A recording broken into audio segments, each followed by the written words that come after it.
Speed, distance and time, इसमें आप train भी ऐड कर लो एंड बोट एंड स्ट्रीम भी ऐड कर लो, ठीक है, सब रहेगा, बोट एंड स्ट्रीम। आइए एक महत्वपूर्ण चैप्टर को कवर करते हैं हम लोग। चाल, दूरी, समय और नाव धारा और ट्रेन अर्थात रेलगाड़ी। आप सबको पता है एक दूरी होती है, हाँ, एक चाल होती है, इस चाल से इस दूरी को तय किया जाता है, एक समय लगता है। तो आपको पता है कि चाल बराबर दूरी बटा समय होता है। सब कुछ आपको कंफर्म है, बस थोड़ा कन्वर्जन, थोड़ा सही कैलकुलेशन, सही ट्रैक अगर सही हुआ तो हम सब अच्छे से कर पाएंगे। यस सर, किस सिटी से क्लास ले रहे हैं? किस सिटी से क्लास ले रहे हैं बताइए कमेंट करके, जो लोग जानते हैं। मैं ना बताऊं और लोग बता दें, जो लोग जानते हैं प्लीज। अगला प्रश्न आपके सामने है, सुनिए। एक कहा एक बंदर जो है, देखो ऐसे प्रश्न पूछे गए हाई कोर्ट में और पूछे जा सकते हैं। एक बंदर जो है 92 मीटर ऊंचे खंभे पर चढ़ने का प्रयास करता है। ये 92 मीटर ऊंचा खंभा है, इस पर चढ़ने का प्रयास करता है। हाँ देखिए उत्तर आ रहा है, आप लोग देख लीजिए, इलाहाबाद यूपी, हाँ प्रयागराज। एक बंदर 92 मीटर खंभे, यहां बंदर है और बंदर क्या करता है, इस 92 मीटर खंभे पर चढ़ने का प्रयास करता है। पहले मिनट में 10 मीटर चढ़ जाता है, पहले मिनट में वह 10 मीटर चढ़ जाता है। दूसरे मिनट में 1 मीटर पीछे नीचे आ जाता है, अर्थात यहां रह जाता है। मतलब अगर सोचा जाए 2 मिनट में वह 9 मीटर चढ़ पाता है। समझ रहे ना, जैसे पहले मिनट 10 मीटर चढ़ा, दूसरे मिनट वो गिरना शुरू कर देता है, ठीक है, और 1 मीटर पीछे आ गया, मतलब वह 9 ही मीटर की लेंथ कवर कर पाता है 2 मिनट में। इस बंदर द्वारा इसी तरह चढ़ता रहता है तो उसे शिखर तक पहुंचने में कुल कितना समय लगेगा? समझ रहे हैं। अब अगर हम 92 को 9 से भाग करें, क्योंकि आपको पता है कि 2 मिनट लगता है 9 मीटर के लिए, 9 मीटर के लिए, तो हम अगर 92 को 2 से भाग करें, 9 से भाग करें तो 10 ऐसे ही 10 पार्ट लगेंगे। 10 पार्ट मतलब 2 मिनट के, मतलब 10 भाग लगेंगे। जैसे हम, आप समझ रहे हैं मेरी बातों को, आप लोग कंफर्म करिएगा। मैंने कहा भाई हम 2 मिनट में 90 मीटर, 2 मिनट में 9 मीटर चढ़ पाते हैं। तो अगर हम 92 को 9 से भाग करते हैं तो 9 दहम में 90 होता है। तो 10 आया ना, 10 गुणे 2 कर दीजिए, अर्थात यहां पर हो गया 20 मिनट। मतलब वो तो 2-2 मिनट लिया जाएगा ना, तो 10 भाग होगा, 20 मिनट हुआ। अभी 2 मीटर हमारा बचा हुआ है। अब इस 2 मीटर को, क्योंकि वह 1 मीटर वह चढ़ लेता था, 10 मीटर वो चढ़ लेता था 1 मिनट में, मतलब 60 मिनट में, उसमें 60 सेकेंड में। तो आपको 2 ही मीटर और बचा है भाई, उसने 20 मिनट लगा दिए और वह 90 मीटर चढ़ चुका है, मतलब यहां पहुंच चुका है। अब 2 मीटर और बचा है। अब 2 मीटर को आप चाहे तो भाग कर दो, 10 से 5 हो जाएगा। मतलब इस तरह से अगर सोचा जाए तो 20 मिनट 12 पंचे 60, 12 सेकेंड, 20 मिनट और 12 सेकेंड में वह पूरी यात्रा को तय कर लेगा, अर्थात 92 मीटर खंभे पे चढ़ जाएगा। 2 ही मीटर बचा था। 2 को भाई, क्योंकि आपको पता है कि 10 मीटर चढ़ता था वह 1 मिनट में, तो 2 मीटर चढ़ेगा कितने मिनट में बताइए भाई? ऐसे होगा ना, 1 मीटर चढ़ेगा 1/10 में और 2/5, मतलब 2/10 अर्थात 1/5 में। 1/5 को 60 से गुणा कर दो, सेकंड के लिए 12 सेकंड लगेगा, तो 20 मिनट और 12 सेकंड इस प्रश्न का उत्तर हो जाएगा। 9 कैसे आया सुनिए। खंबे पर जब चढ़ना शुरू किया तो पहले मीटर गया 10 मीटर, पहले मिनट गया 10 मीटर, ऐसे खंबा है 10 मीटर। दूसरे मिनट लुढ़क के नीचे आ गया तो 2 मिनट में 9 मीटर। 9 से भाग करो तो 10 भाग हुए, ऐसे ही 10-10 टुकड़े हुए। हर स्टेप, उसकी एक स्टेप में 9 मीटर मांग रहे हैं और एक स्टेप में 2 मिनट लग रहा है। तो 9 से भाग करिए, 10 स्टेप लगे, मतलब 20 मिनट लगा। अभी 2 मीटर बचा है। अगली जब छलांग लगाएगा तो 12 सेकंड में वो 2 मीटर क्रॉस कर जाएगा। तो यही प्रश्न का हल है, बी ऑप्शन है। आशा करता हूं समझ में आया होगा। यस, 53 नंबर देखिए, बहुत बढ़िया प्रश्न है। इस प्रश्न के लिए मैं एक प्रोसीजर बता रहा हूं, बहुत आराम से करिएगा और तुरंत आप लोग बता लेंगे इस प्रश्न को। कहा गया यदि राम 3 किलोमीटर प्रति घंटे की चाल से चलता है, इस गति से वह अपने विद्यालय 6 मिनट देरी से पहुंचता है, परंतु वह 4 किलोमीटर प्रति घंटे की चाल से यदि चलता है तो वह निर्धारित समय से 4 मिनट पहले पहुंच जाता है। उसके घर से उसके विद्यालय की दूरी हमको बतानी है। उसके घर से उसके विद्यालय की दूरी बतानी है। देखो, यह उसका घर है, सुनते जाइएगा, यह उसका विद्यालय है, यह उसका विद्यालय है। जिस दिन वह 3 किलोमीटर प्रति घंटे की चाल से चलता है। भाई हमेशा मेरे घर से किसी एक गंतव्य तक पहुंचने का एक निश्चित समय होता है। आज मैंने अपनी चाल, मतलब उस समय को हम लोग हमेशा फॉलो करते हैं। आज मेरी चाल अगर 3 किलोमीटर प्रति घंटा है तो मेरे को 6 मिनट की देरी हो जाती है, 6 मिनट की देरी हो जाती है। मतलब यहाँ टाइम होता है ना, तो टाइम से हम 6 मिनट आगे बढ़ जाते हैं। जैसे अगर मुझे 9 बजे पहुंचना था तो 9:06 पर पहुंच पाते हैं। और अगर मेरी चाल 4 किलोमीटर प्रति घंटा होती है तो हमको 4 मिनट में पहले पहुंच जाता हूँ। मतलब जो समय होता है 9 बजे पहुंचना था तो 8:56 पे ही पहुंच गया। उस घर से उस विद्यालय की दूरी क्या होगी, ये बहुत आसान होता है। इसके लिए आपको करना क्या होता है, ऐसी स्थिति में S1 इंटू S2, चालों का आप क्या कर दो, योगफल कर दो, बटा S1 डिफरेंस S2 मतलब चालों का अंतर कर दो, गुणे समयों को जोड़ दो। मतलब समयों को, जो समय है मेरे पास 6 इधर 4 इधर, 6 4 10, लेकिन यह 10 मिनट है, मतलब आप लिख दो T1 प्लस T2। अब आप मुझे बताओ, 3 गुणे 4 होगा और 3 4 का अंतर 1 होगा। और समय की बात करो तो 6 मिनट देर होता था 4 मिनट पहले, तो 6 4 10 मिनट है। 10 मिनट को आप घंटे में कन्वर्ट कर दीजिए तो आपको पता है 1 घंटे बराबर 60 मिनट होता है। तो 10 मिनट को अगर आप कन्वर्ट करेंगे तो 10 मिनट हो जाएगा 10/60 अर्थात 1/6। 1/6, 3 दूना 6 होता है, 2 दूना 4 अर्थात 2 किलोमीटर की दूरी है। ऐसे में चालों का गुणा बटा चालों का अंतर गुणे समयों का योग जब विपरीत हो जाए, मतलब उधर और उधर, जैसे ये समय है, समय से पीछे समय के पहले, सॉरी समय के बाद समय के पहले, या समय के पीछे समय के आगे, तो समयों को जोड़ा जाता है। और चालों का गुणनफल डिवाइड बाई चालों का अंतर, तो चालों का गुणनफल 12, चालों का अंतर 1, समयों का योगफल 10 मिनट, मिनट को घंटे में 10/60, 1/6 कर दीजिए, उत्तर आ जाएगा 2 किलोमीटर। यही करेक्ट प्रोसीजर है, सी आप स्लाइड सोल्यूशन है। इतना कुछ लिखने की आवश्यकता नहीं थी, फटाफट आप कर सकते थे ऐसे प्रश्नों को। 54 नंबर पर पहुंच रहा हूं मैं, ध्यान से देखिए। हाँ, अब ये प्रश्न बहुत बढ़िया पूछा जाता है, अक्सर पूछा जाता है। जब किसी समान दूरी को एक कार तय करती है अलग अलग चालों से, जैसे हम किसी यात्रा को करते हैं, अगर जैसे यात्रा मेरी समान दूरी की हो, जैसे स्कूल से घर जाना, घर से स्कूल आना, घर से ऑफिस जाना, ऑफिस से घर आना, या किसी समबाहु त्रिभुज के तीनों भुजाओं को टहलना, किसी वर्ग को कवर करना। आप समझिए, एक कार 6 किलोमीटर की 4 दूरियां हैं क्रमशः। एक की चाल है 25 किलोमीटर प्रति घंटा, दूसरा है 50 किलोमीटर प्रति घंटा, तीसरा है 75 किलोमीटर प्रति घंटा और चौथा है 150 किलोमीटर प्रति घंटा। मतलब 4 हमारे पास चालें हैं। इन चालों से वह समान 6 दूरियां तय करता है, 6-6 किलोमीटर की समान दूरियां तय करता है। उसकी औसत चाल हमको बतानी है।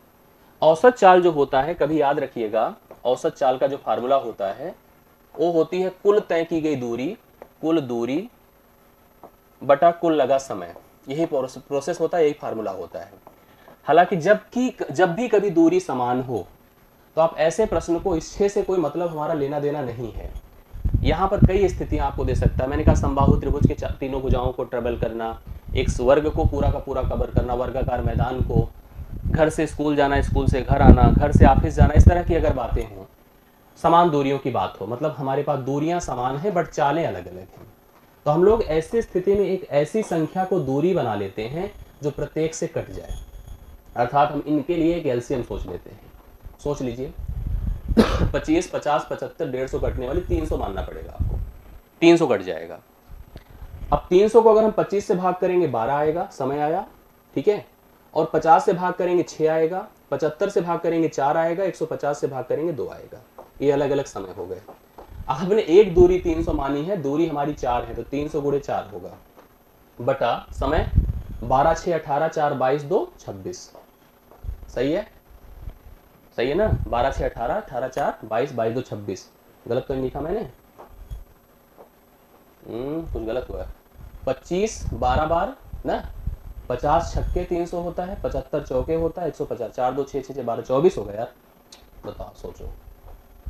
22 तो 24 होता है, 26 बोल रहे हैं, तभी तो कह रहा हूँ। 4 6 बार होता है, 6 से इसको काट दो 50 बार, 50 किलोमीटर प्रति घंटा होगा बी ऑप्शन।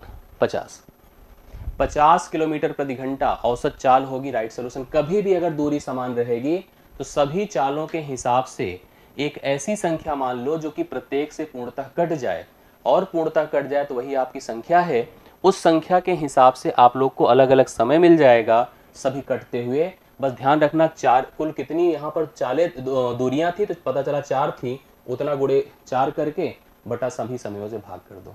4 कहां से आया, कौन 4? 4, हाँ, क्योंकि एक दूरी है ना, 6 किलोमीटर की 4 क्रमिक दूरियां, देखो लिखा है 4 क्रमिक दूरियां हैं, दूरी कुल 4 है, चाल भी तो 4 है, आप देख नहीं रहे हैं?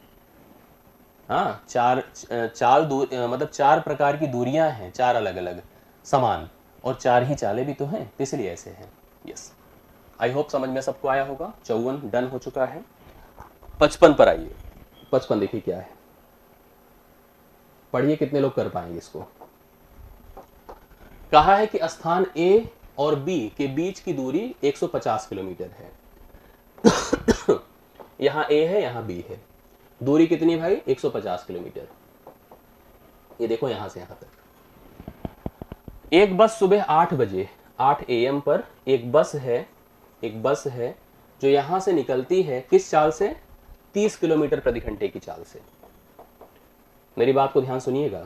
एक बस जो है स्थान ए से सुबह के 8 बजे 30 किलोमीटर प्रति घंटे की चाल से चलना प्रारंभ करती है, जबकि दूसरी बस स्थान बी से, बस 2 जो है स्थान बी से 40 किलोमीटर प्रति घंटे की चाल से चलना प्रारंभ करती, लेकिन कितने बजे? 9 बजे। आप मुझे बताइए, जब भैया चलना प्रारंभ करेगी ना, तब तक वो यहां पहुंच गई होगी। कहां पहुंच गई होगी? ये 30 किलोमीटर कवर कर चुकी होगी, यहां होगी बस इस समय। जो बस 1 है, बस 1 B1 लिख देता हूं, बस 1 यहां होगी इस समय, और बस 2 यहां होगी। अब दोनों के बीच की दूरी कितनी है? 120। इधर चल रही है और इधर आ रही है, इसकी चाल 30 है, इसकी चाल 40 है।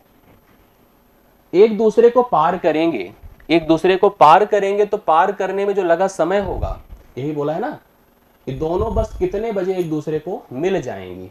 कितने बजे मिल जाएंगी? जब दो ऑब्जेक्ट एक दूसरे को विपरीत दिशा में चलकर पार करने लगते हैं, तो पार करने में लगा समय या मिलने में लगा समय, दोनों के बीच की दूरी, अब आप दूरी देखो कितना होगा? 120 बटा चालों का योग होता है। दोनों के बीच की दूरी है, ये देखिए लिख दे रहा हूं यहां पर, दोनों के बीच की दूरी है बटा चालों का योग होगा।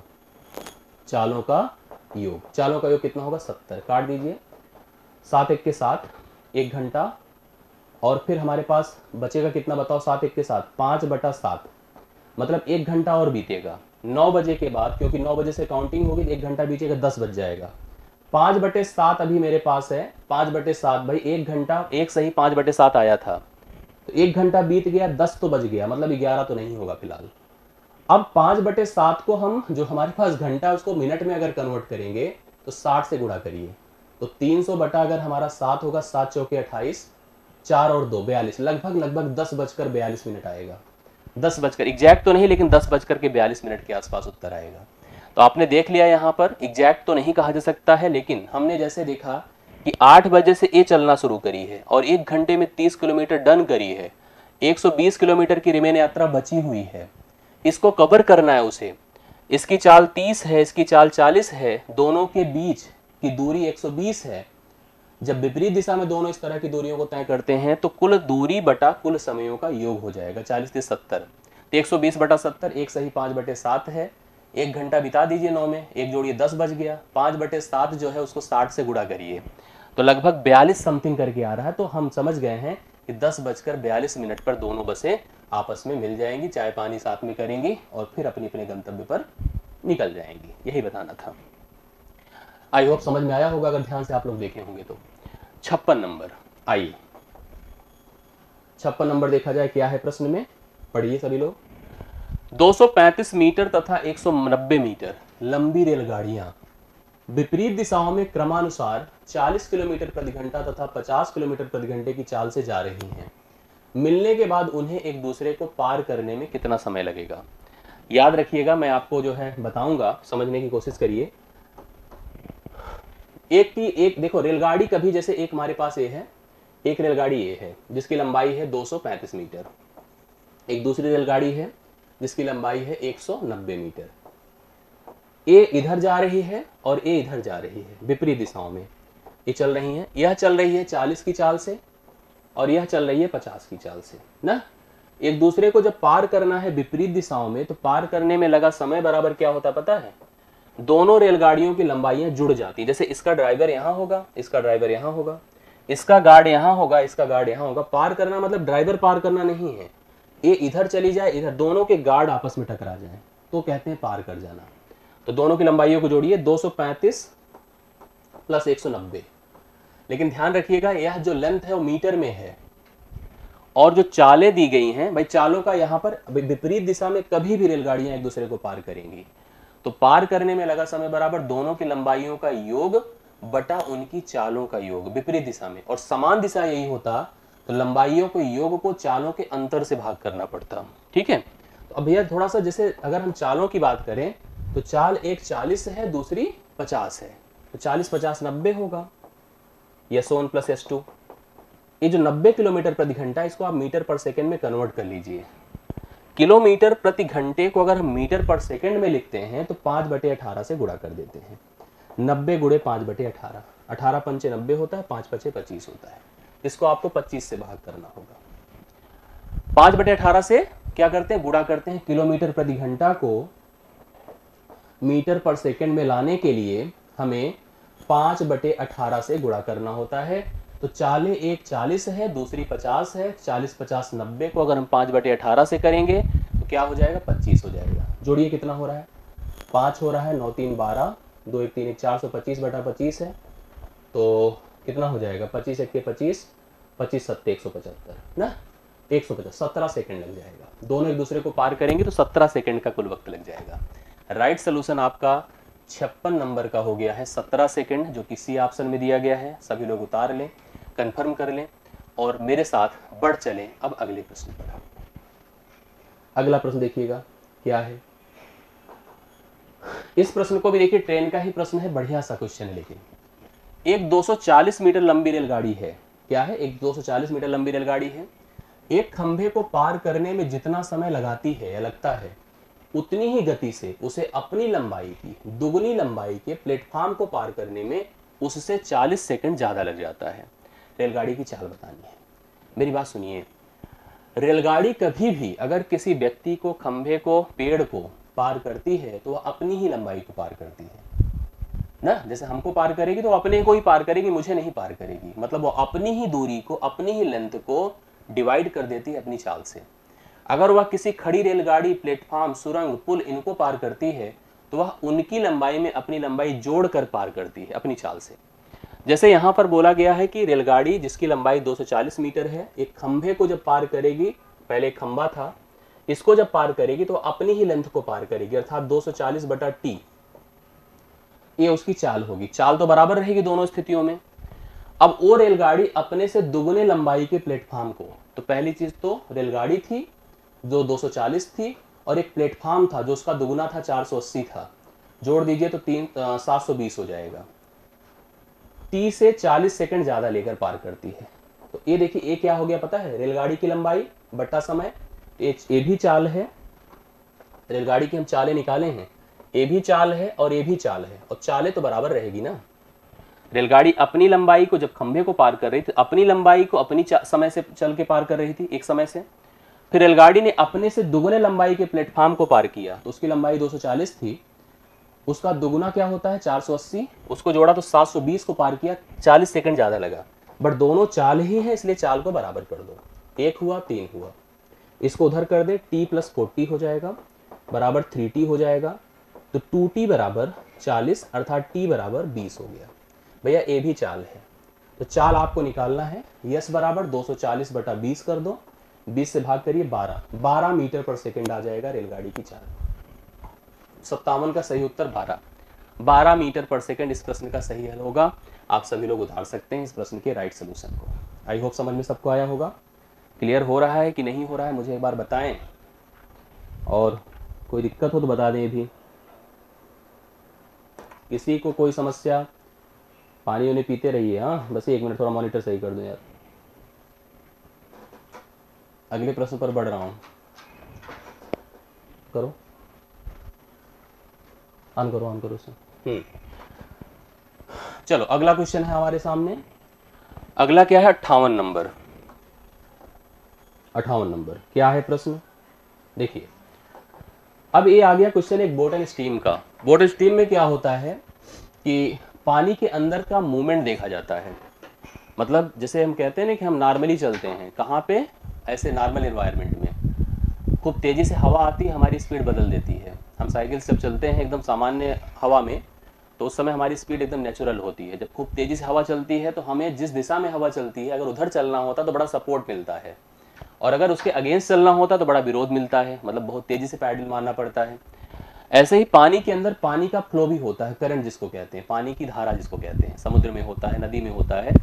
जब हम स्विमर की तरह, तैराक, मोटर बोट, नाव लेकर के पानी के अंदर चलते हैं, हम अपनी चाल को बढ़ा हुआ पाते हैं। कब? जब हम लोग जो है उसकी दिशा में चलते हैं, और जब विपरीत चलते हैं तो वह चाल ऑटोमेटिकली क्या होता है? ऑटोमेटिकली घट जाती है। जैसे देखिए नाव शांत जल में, अगर उसको शांत जल में दे दो तो वह 40 किलोमीटर प्रति घंटे के हिसाब से चलेगी नाव। वह धारा की दिशा में, जैसे देखो ये नदी के अंदर धारा थी, इसकी दिशा में अगर नाव जा रही थी तो एक दूरी को जो कि 80 किलोमीटर है, उसको पार करने में 1 घंटा 20 मिनट लग गया। यहां से यहां तक 80 किलोमीटर था, धारा की दिशा में गए थे, इस 80 किलोमीटर को पार किए हैं, बताइए 1 घंटा 20 मिनट में। 1 घंटे 20 मिनट में। विपरीत दिशा में इतनी ही दूरी को पार करने में कितना समय लगेगा? देखो एक्चुअल चाल नाव की 40 किलोमीटर प्रति घंटा है, और पार कितने समय में किया उसने इस 80 को? 1 घंटे 20 मिनट में। 1 घंटे 20 को क्या लिख सकते हैं? 1 + 20/60, 1 + 20 1 के 20, 4/3 हो जाएगा, 4/3। तो अब यहां से अगर हमको देखा कि दूरी बटा अगर मैं समय करता हूं, हमको चाल पता चलेगी। जो चाल आएगी वो धारा के साथ की चाल आएगी, धारा की अनुदिश आएगी। धारा की अनुदिश मतलब समझ रहे हैं आप लोग? धारा के साथ की चाल आएगी, क्योंकि धारा की दिशा में चल करके हमने पार किया है। यहाँ पर मेरी नेचुरल स्पीड है, बट जब अब जो चाल आएगी वो धारा के साथ की आएगी। तो मैंने 80/4/3 करने के लिए 3 को ऊपर किया, 4 को नीचे, 4 दिशा में 20 × 60, 60 किलोमीटर प्रति घंटा हो गई। इस चाल से आपने धारा की दिशा में चला है। जैसे धारा जिस तरफ जा रही थी उस तरफ मेरी चाल इतनी थी, और मेरी चाल इतनी थी, और जबकि मेरी एक्चुअल चाल क्या थी? 40। तो मुझे पानी का सपोर्ट मिल रहा था। और धारा की चाल बताइए कितनी हो जाएगी इस समय? धारा की चाल हो जाएगी भैया 20 किलोमीटर प्रति घंटा। क्यों हो जाएगी? क्योंकि मेरी ओरिजिनल चाल 40 थी, बट मुझे 60 ऑब्जर्व हो रही थी। तो 60 इसलिए ऑब्जर्व हो रही थी क्योंकि धारा का मुझे सपोर्ट मिला था। तो धारा का सपोर्ट मिला था, तो इसलिए मेरी चाल यहाँ पर, धारा की चाल अगर हम निकालना चाहें, धारा की चाल हो जाएगी 20 किलोमीटर प्रति घंटा। अब हमको धारा के विपरीत अगर चलना है तो बताइए हमारी चाल क्या होगी? धारा के विपरीत, धारा के विपरीत हमारी चाल, एक्चुअल हमारी 40 है, धारा की चाल 20 है, तो 40 - 20 20 हो जाएगा। इसी 80 को तय करना है, 80/20 कर दो तो 4 घंटे लगेंगे। अगर मैं धारा के विपरीत जाता हूं तो मुझे 4 घंटे का वक्त लगेगा। सी ऑप्शन, 4 घंटे राइट सोल्यूशन है। हाँ यस यस यस, क्लियर है ना? आई होप आपको समझ में आया। 58 नंबर और 58 इस प्रश्न का हल है, सभी लोग उतार लीजिए। अगला प्रश्न आप देखो क्या है, 59 नंबर। शांत जल है, क्या है भाई? शांत जल है। शांत मतलब स्टिल वाटर। एक नाव की गति 5 किलोमीटर प्रति घंटा है शांत जल में। धारा की चाल 3 किलोमीटर प्रति घंटा है, धारा की चाल। यदि नाव एक स्थान से दूसरे स्थान तक जाकर उसी स्थान तक वापस आने में कुल 5 घंटे का समय लेती है, जाती है और लौट के आती है, और कुल 5 घंटे का वक्त लगाती है, तो हमसे पूछा गया दूरी बता दो। देखो ये दूरी थी। मान लो हम गए होंगे तो धारा का साथ मिला होगा, धारा के साथ हमारी चाल कितनी हो गई होगी? 5 3 8। और जब लौटे होंगे धारा का विरोध मिला होगा, तो धारा के विरोध में मेरी चाल हो गई होगी 5 में से 3 निकलेगा 2। आप समझ रहे हैं क्यों ऐसा कर रहा हूं? क्योंकि हम गए भी हैं और आए भी हैं, और इस पूरी दूरी को तय करने में हम 5 घंटे का वक्त लगाए हैं। मान लो मेरी दूरी है d, तो d/1 बार होगा 8, क्योंकि चाल हम साथ में जा रहे थे। और इसी दूरी को हम एक बार तय किए हैं 2 से, क्योंकि हम एक बार विरोध में आए थे, कुल घंटे लगे थे 5। दूरी यहां से निकाल दीजिए, फटाफट उत्तर आ जाएगा। कैसे? 2D 8D, तो 10D बटा 16 बराबर 5 ना, तो 5 दूना 10 होता है, 2 अठे 16, तो D बराबर भैया 8 हो जाएगा। 8 किलोमीटर की दूरी थी वो, 8 किलोमीटर की दूरी। ऑप्शन से भी करा जा सकता था, ऑप्शन रख करके भी निर्धारित कर सकते थे, बट आप ऐसे करिए। 59वें का करेक्ट हल हमारे पास क्या हो चुका है, 8 किलोमीटर वह करेक्ट दूरी थी जिसको तय किया गया था धारा के साथ और धारा के विरोध में। ये हो गया हमारा 59 number. Work and time pipe and cistern, कार्य समय और नल और टंकी। चलिए कार्य और समय, नल और टंकी, ठीक है। आइए देखा जाए, इसको समझा जाए। बढ़िया होता है, कोई दिक्कत की बात नहीं आएगी, बहुत आराम से हम लोग इसको भी कर लेंगे। थोड़ा समय दीजिए, 2 घंटे का वक्त और लीजिए आप लोग मेरे साथ। कोई दिक्कत तो बताइए, बंद कर देंगे। मुझे लगता है कि समझ में आ रहा है। पढ़ते जाइए सिस्टमेटिक रह करके, आप लोग शांत चित्त होकर के एक जगह बैठ करके संतुलित रह करके, तो निश्चित तौर पर आपके लिए बेहतर होगा। बंद करने का कोई ऑप्शन मत रखिएगा। जितनी भी आप तन्मयता दिखाएंगे, यहाँ पर कमिटमेंट दिखाएंगे, उतना ही बेहतर आपको रिस्पांस मिलेगा। Yes yes. उस एलसीएम नहीं लिया जाता, क्रॉस मल्टीप्लिकेशन किया आकाश, वो एलसीएम नहीं था। लेने को ले सकते हैं, बट वो डायरेक्ट क्रॉस मल्टीप्लाई कर सकते थे उसमें। ओके, आइए हम लोग बढ़ते हैं और अगले प्रश्न पर आते हैं। एक बार थोड़ा सा मुझे बता दें, क्या सभी लोगों को बातें समझ में आ रही है, क्लियर कर पा रहे हो, कोई दिक्कत तो नहीं किसी को? अगर दिक्कत हो तो बताएं हमें, हम उसी हिसाब से आगे बढ़ें। ओके, बहुत बढ़िया बहुत बढ़िया। जोश हाई है ना, कहते हैं। हाँ, पढ़ते रहिए। चलिए, क्वेश्चन नंबर 60 है। क्वेश्चन नंबर 60 है, 18 व्यक्ति 6 घंटे प्रतिदिन कार्य करके एक सभा भवन को 30 दिनों में बना लेते हैं। इसके 16 गुना बड़े भवन को, सभा भवन को 6 घंटे प्रतिदिन कार्य करके 27 दिनों में बनाने के लिए कितने व्यक्तियों की आवश्यकता होगी? एक सूत्र होता है, फार्मूला आप समझिए, वो होता है M1 D1 H1 equal to या डिवाइड बाई W1 R1 बराबर M2 D2 H2 divide by W2 R2। इस तरह के प्रश्नों पर काम करता है। मतलब ऊपर आदमी दिन घंटे, नीचे कार्य और मजदूरी, ये चीजें निश्चित होती है और उसी हिसाब से इसको फिक्स किया जाता है। आइए देखते हैं कैसे करा जाएगा। 18 आदमी थे, ध्यान से सुनिएगा। हाँ, 6 घंटे काम करते थे, 30 दिनों में एक सभा भवन बनाते थे। अभी स्थिति क्या हो गई कि देखिए इसका 16 गुना, तो 16 गुना भी रहने दीजिएगा, हम उसको बड़ा मल्टीप्लाई कर देंगे लास्ट में। इससे 16 गुना बड़ा भवन बनाना, 6 घंटे करेंगे, मतलब आदमी नहीं पता है, आदमी नहीं पता, 6 घंटे करेंगे 27 दिनों में, इससे 16 गुना, मतलब पहले तो आप निकालो फिर 16 से मल्टीप्लाई कर दीजिएगा, ठीक है। निकाल करके 16 से मल्टीप्लाई बाद में कर देंगे हम लोग। आइए कर देते हैं, देखिए कैसे होगा। काट दीजिए इसको, 6 तरीक 18 होता है और फिर क्या होगा, देखो 3 9 बार 27 होता है, 3 तिया 9 होता है, 3 दूना 6, 3 दहम में 30, 20 हो गया। 20 मतलब आदमी चाहिए 20, एक सभा भवन को बनाना है, बट इसका 16 गुना बड़ा सभा भवन बनाना है आपको। तो 16 गुना बनाना है तो 16 गुणे आप 20 कर दो, 16 गुणे 20 कर दीजिए, तो 16 दूना 32, 320 आदमी की जरूरत पड़ेगी। मतलब जितना बड़ा भवन बनाना है, जैसे 20 तो तब लगता जब उतना ही बड़ा भवन बनाना होता, लेकिन हमको 16 गुना बड़ा भवन बनाना है, तो 20 को 16 से मल्टीप्लाई कर दीजिए, 320 आदमियों की आवश्यकता होगी। तो 320 इस प्रश्न का राइट सोल्यूशन होगा। 60 नंबर आप लोग उतार सकते हैं, करेक्ट है 60 नंबर, यस। ओके, आगे बढ़ा जाए। अगला क्वेश्चन देखिएगा, 60 के बाद हम 61वें पर आगे। क्या है प्रश्न, देखिए।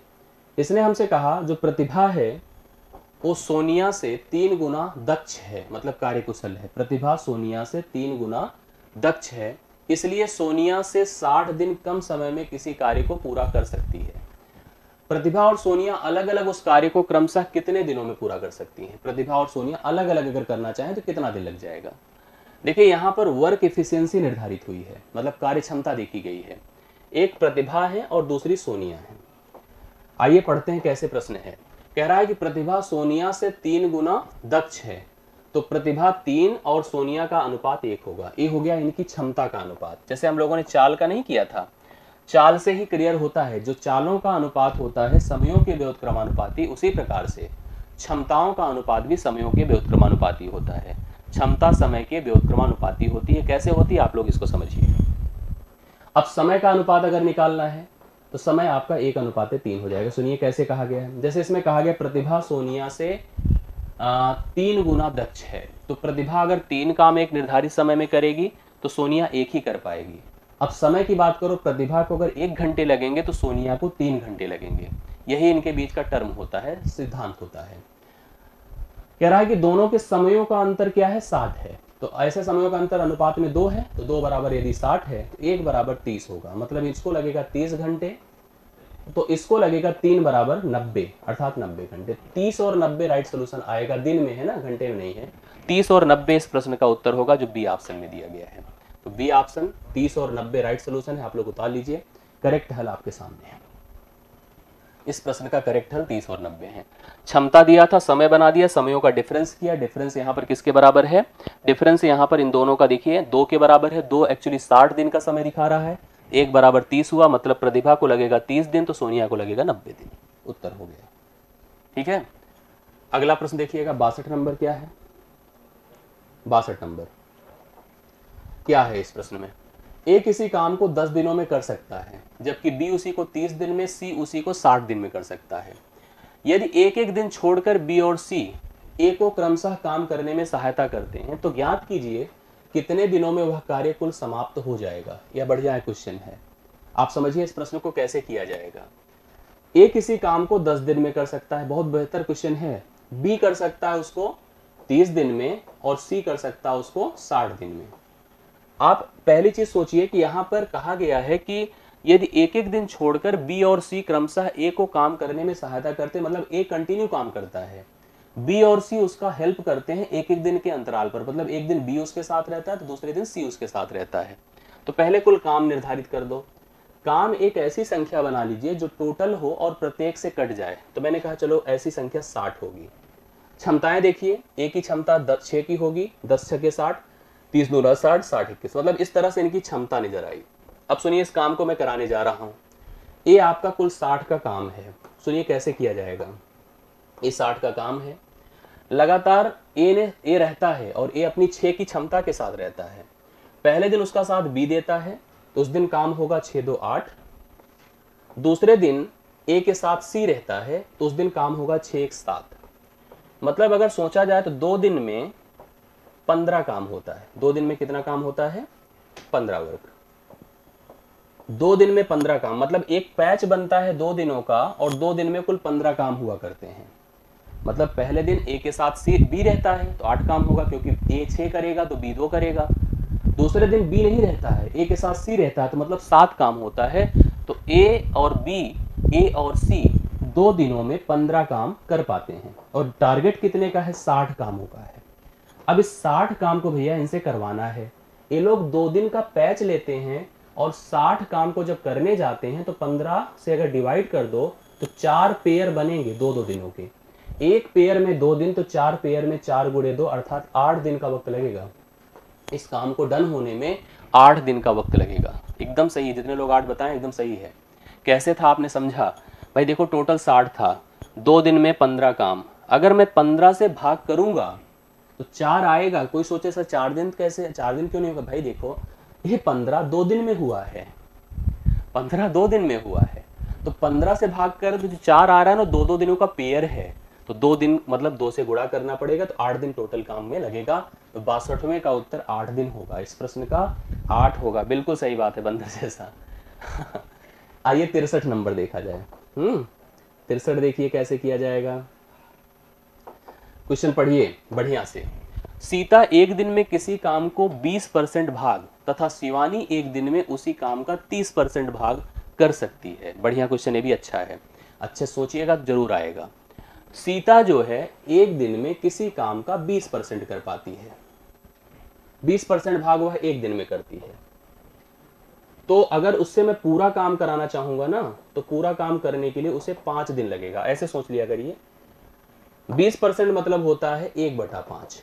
तो 1/5 वह करती है एक दिन में, तो एक करेगी वह 5 दिन में।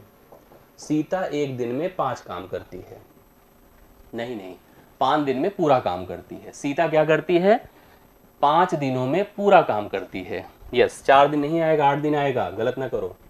सचिन कौन बोल रहा है, हाँ चलिए। जब वह 20% एक दिन में करती है तो पूरे काम को 5 दिनों में करेगी।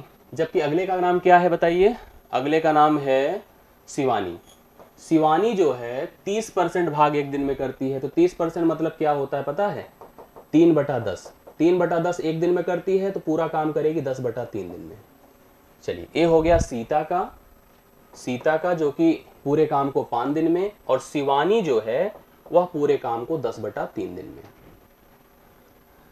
अब हमसे कहा गया दोनों, पढ़िए पूरी लाइन को, कितना बढ़िया सा प्रश्न है, वे क्रमागत दिनों के आधार पर काम करती है। मतलब एक दिन सीता करती है, दूसरे दिन शिवानी, फिर सीता, फिर शिवानी, फिर सीता, फिर शिवानी। पहले दिन सीता, दूसरे दिन शिवानी, मतलब दोनों साथ में नहीं करती हैं, अल्टरनेट करती हैं। तो ऐसे ही करती रहेंगे तो पूरा काम कितने दिनों में समाप्त हो पाएगा? ये करवा देते हैं इन लोगों से काम।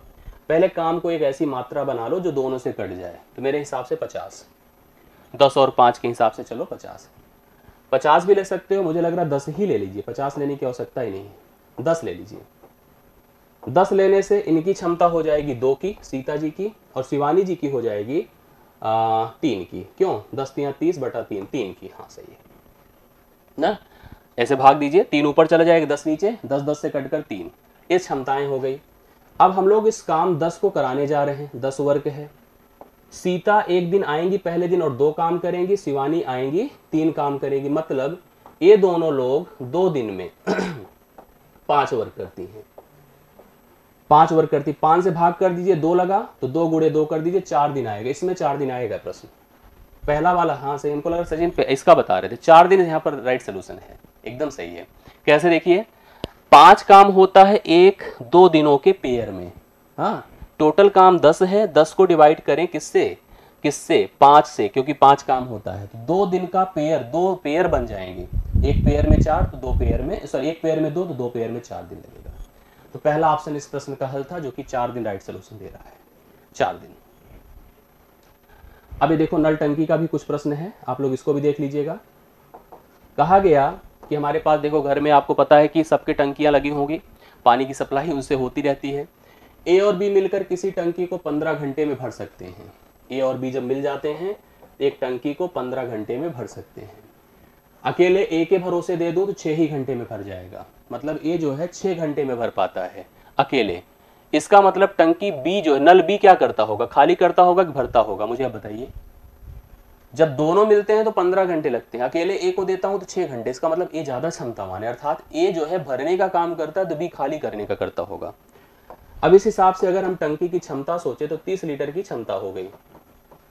2 लीटर पानी आता है तब जब दोनों रहते हैं, और अकेले ए रहता है तो 5 लीटर पानी आता है। इसका मतलब हर घंटे जो बी है वह 3 लीटर पानी निकालता है। देखिए 2 ही लीटर तो ठहर रहा है, ऐसे देखिए यथा स्थिति, ए ने 5 लीटर डाला और 2 लीटर बच रहा है, इसका मतलब हर घंटे 3 लीटर पानी बी निकाल दिया करता है। तो मतलब बी निकालने का काम अर्थात खाली करने का काम कर रहा है। बी के भरोसे अगर मैं कोई भरी टंकी दे दूं तो वह कहेगा सर हमको कुछ नहीं, हमको 10 घंटे लगेंगे, मैं पूरी टंकी खाली कर दूंगा। तो बी खाली करने का काम कर रहा है, ए निकालने का भरने का काम कर रहा था।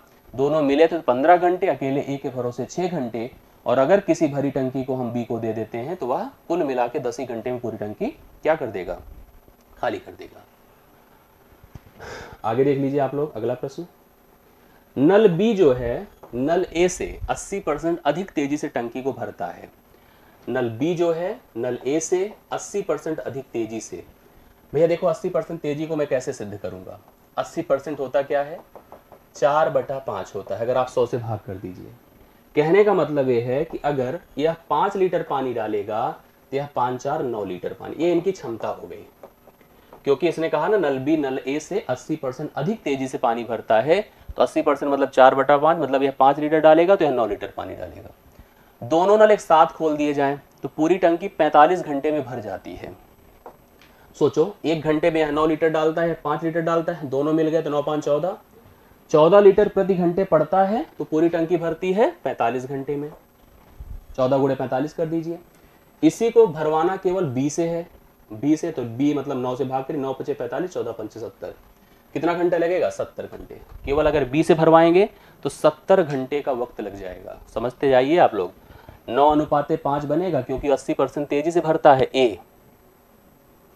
नल बी नल ए से 80, हाँ बी का मैंने लिखा है, तो बी पहले ए बाद में, तो 4/5 था तो ए को 5 माना, बी को 9, दोनों मिल गए तो 14 14 लीटर पर घंटे पानी डालते थे, 45 घंटे में पानी टंकी भर देते थे, तो 14 गुणे 45 टंकी की क्षमता हो गई।